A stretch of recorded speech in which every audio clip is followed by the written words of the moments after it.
আমাকে বাঁচাও, আমাকে এখান থেকে উদ্ধার করো। না হলে আমি বন্যার জলে ভেসে মারা যাব। হারান্দা, উদ্ধার করো। যদি বাঁচতে চাও তবে আজকের ব্যবসার পুরো টাকাটা আমার হাতে তুলে দাও। আমার আমার 1 টাকাও চাই না হারান্দা। এই নাও তোমার সব টাকা। তুমি শুধু আমাকে বাঁচাও এখান থেকে।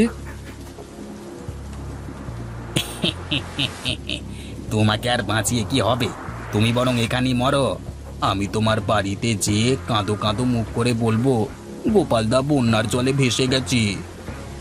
না হারান্দা, এমনটা করো না। আমার পরিবার না খেতে পেয়ে মারা যাবে।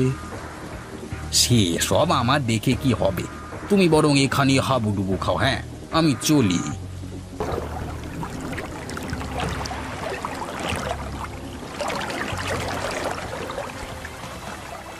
উড়ি বাবা, উড়ি বাবা! এত মাছ হঠাৎ কোথা থেকে এসে আমাকে আক্রমণ করলো!